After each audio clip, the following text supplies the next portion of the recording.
Contribuer au combat mondial de la lutte contre la dégradation de la nature, tel est l'objet de cette activité de reboisement menée par les jeunes scouts de la paroisse Sainte-Lucie de Baguida à l'école primaire catholique EPC Sainte-Lucie de Baguida.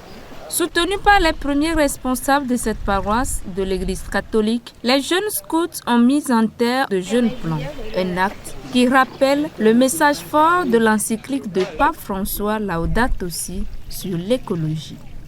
L'Église catholique ne peut que soutenir les actions en faveur de l'environnement, puisque si nous rappelons très bien, Dieu lui-même a dit en Genèse, il a confié la terre à nos premiers parents et leur a demandé de soumettre cette terre-là.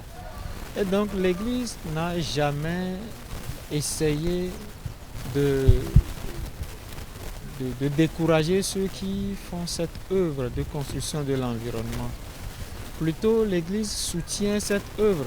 Le pape François récemment l'a aussi soutenu dans son encyclique Laudato Si. Loué sois-tu Seigneur pour notre sœur, la nature. Voilà. Donc si la nature est notre sœur, on ne peut qu'en prendre soin. Voilà pourquoi l'Église soutient cette action.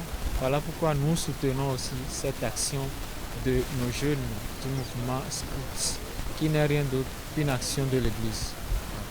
Cette activité, menée spécifiquement par les jeunes scouts de la paroisse Sainte-Lucie de Baguida, traduit leur engagement pour la protection de la nature qui représente l'un des éléments d'enseignement pédagogique dans le scoutisme.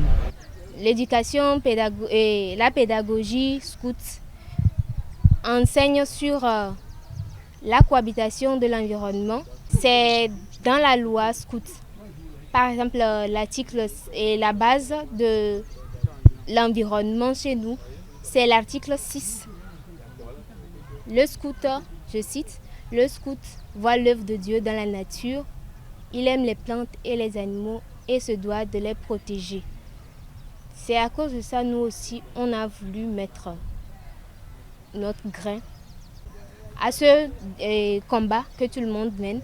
À l'endroit de tout le monde et particulièrement aux fidèles, le père François Xavier Agbossou de la paroisse Sainte-Lucie de Baguida invite à une éco-responsabilité pour la protection de notre maison commune. Un mot de fin ne serait simplement qu'un encouragement ou bien une invitation d'abord à tous ceux et celles qui sont parfois tentés de détruire la nature, peut-être de se ressaisir et de manifester envers cette nature un amour beaucoup plus particulier pour construire cette nature.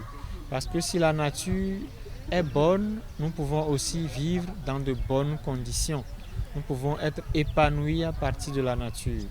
Donc cette invitation à chacun et chacune, et particulièrement aux chrétiens, cette invitation consiste à leur dire « Aimez la nature, aimez vos prochains, prenez la nature comme notre prochain, notre très proche. » Voilà.